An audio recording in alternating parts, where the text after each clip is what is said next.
morning. Welcome back to the Zulu B. Wiley Public Library.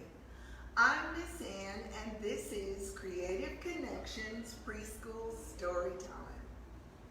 Hopefully by now you've picked up your kit for the month of April.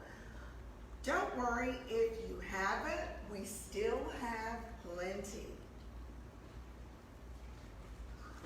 We like to get started with our song, Hello Friends. I'll do the motions for you and then you join me. Are you ready? Hello friends, hello friends, hello friends. It's time to say hello. Are you ready? Hello friends, hello friends, hello friends. It's time to say hello. Hello everybody. And welcome. Today our stories are about chicks. First, I want to show you a really cool nonfiction book called Chicks and Chickens by Gail Gibbons. Nonfiction means it's true, and chicks and chickens actually do exist. This time of year, we think a lot about birds hatching from eggs. And the birds we're most likely to think of are chickens. Chickens are birds. Birds sing in different ways. These are the ways that chickens sing. Cheep, cheep, cluck, cock-a-doodle-doo. Have you heard those noises? And there are lots of different kinds of chicks and chickens. We usually see them on farms. Girl chicks are called hens. Boy chicks are called roosters. And babies are called chicks. Pretty cool. I'm going to put this book over to the side and we're going to do a story about a pretend chick. This is one of my favorite chick books. It's called Chickarella by Mary Jane and Hearn. Are you ready?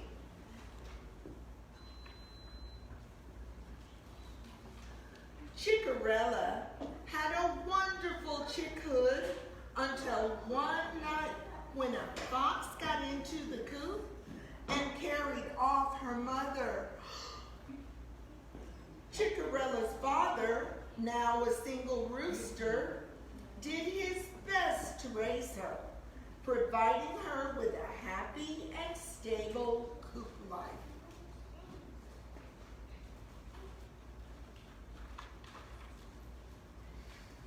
Then, a few years later, a hen from another farm showed up with 2 daughters and convinced Chickarella's father to marry her.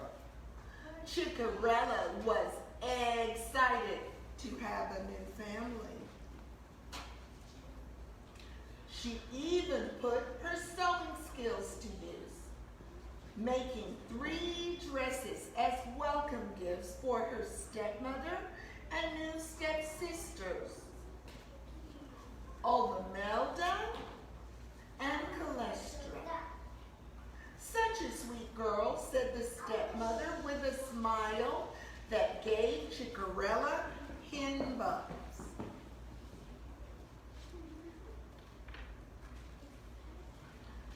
Before long, the stepmother sent Chickarella's father off on a wild goose chase.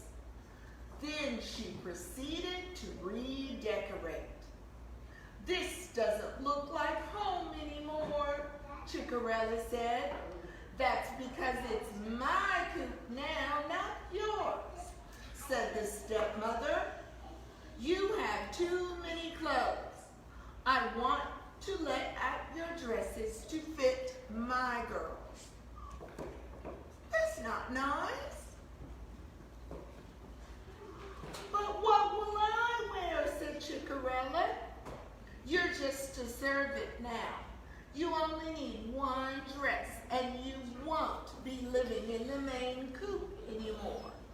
From then on, the stepmother locked Chickarella in the spring house every night. Oh my, Chickarella's life has changed.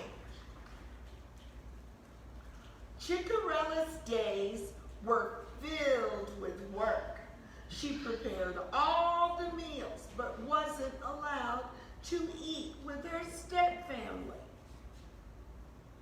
She ate the bugs that clung to the spring house and drank the crystal clear water that bubbled up through the floor.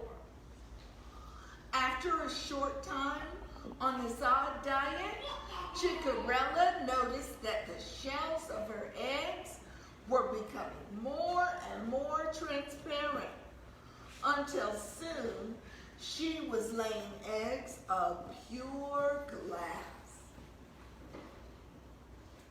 Do real chickens lay eggs of glass? One day, the stepsisters came home all aflutter. "The prince is seeking a bride," said Omelda. "He's invited every unmarried hen to the fowl ball," said Colestra. "I've always wanted to go to a ball," said Chickarella. "Don't be silly," said her stepmother. "The prince would never marry a servant." "Who wants to get married?" Chickarella asked.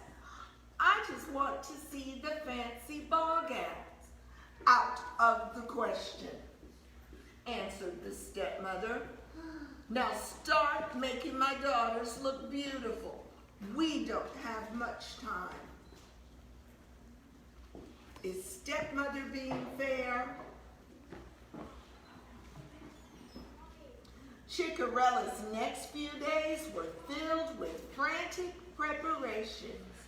Making the stepsisters presentable wasn't easy, especially when they kept adding their own exasperating touches to their outfits.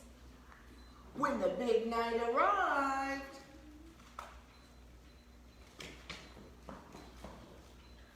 the stepmother locked Chickarella in the spring house.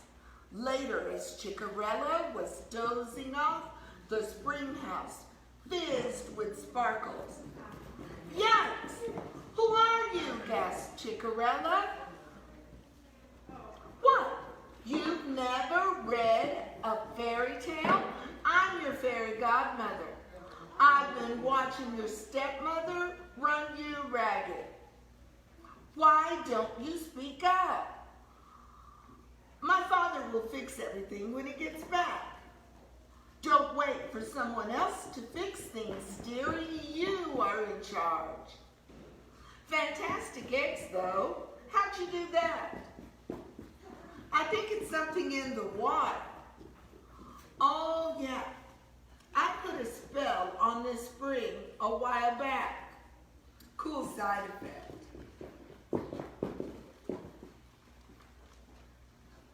"Fairy godmother, I'd love to go to the fowl ball." "So go already." "Although, why you want to go is beyond me.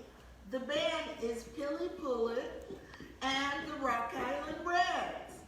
They sound like chicken toenails with broken eggshells." "But I have nothing to wear."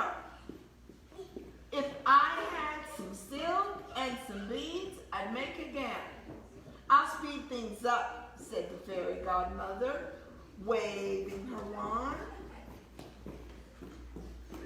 Sky blue pink is my favorite color, cried Chickarella. It's beautiful. Yeah, I'm good. Could have made a fortune as a fashion designer. Now, remember the story. You'll turn a pumpkin into a coach. I don't do transportation, dearie. I'll call a cab. But at midnight, the cabbie goes off duty and the snazzy outfit goes poof. So Chickarella better get to that cab before midnight. Chickarella was thrilled to see all the gowns at the fall ball.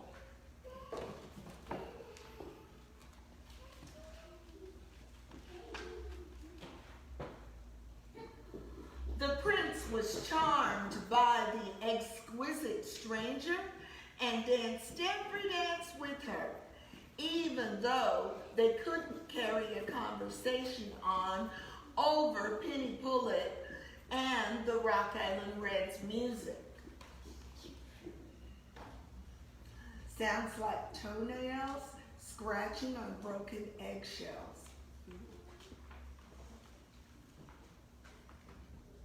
When the band finally took a break, Chickarella heard the clock strike midnight. I must go, she cried. As she dashed out the door, she felt an egg coming on. I can't stop to lay an egg. But there's no holding back an egg when it's on its way, especially a slippery glass one. Chickarella ran headlong down the castle steps. She was too late. The cab drove away. Then the gown disappeared in a burst of fireworks, and Chickarella ran cluck naked all the way home. The next day, Chickarella heard a commotion.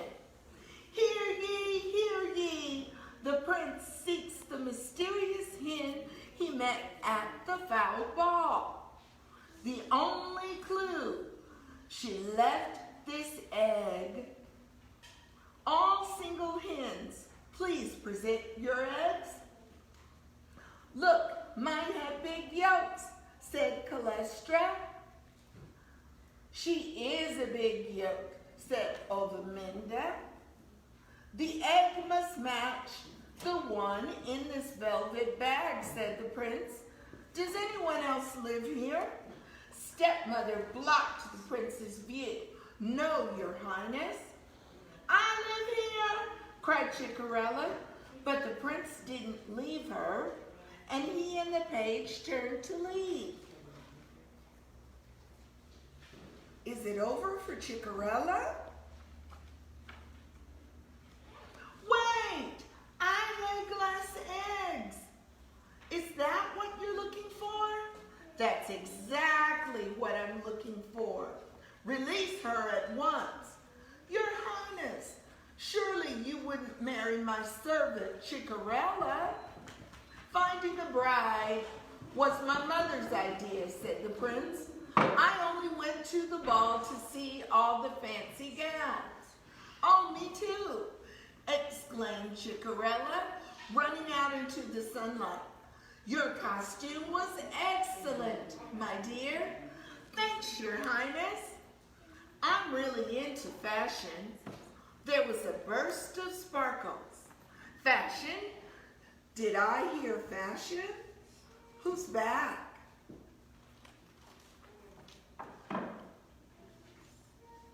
I'm into accessories, said the prince, especially shoes. We all love clothes, said Chickarella. Let's start our own fashion business. Done, declared the prince. We'll name it after you.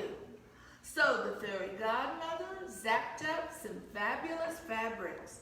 Chickarella cut and stitched, and the prince designed stylish shoes to match. That's how They started the fashion line called Chickarella. Chickarella is a fiction book. That means it's a made-up story, and it's just pretend, but sometimes it's fun to pretend. In your craft kit for this week, you are going to make your own fancy chick. Your kit includes this picture of a chick, your own colorful feathers, some eye stickers, and you use your imagination to make your very own chick. And remember, if you haven't picked up your Creative Connections craft kit, we have several still here at the library. Come by and pick one up. I also want to let you know about something very special happening next week. The ladies who work in the children's department at the library are taking the show on the road. That's right, Storytime in the Park. On Monday at 10:30 a.m. we'll be at Cap Pasture Park here in Cedar Hill. Hope to see you there. Have a great day. Bye.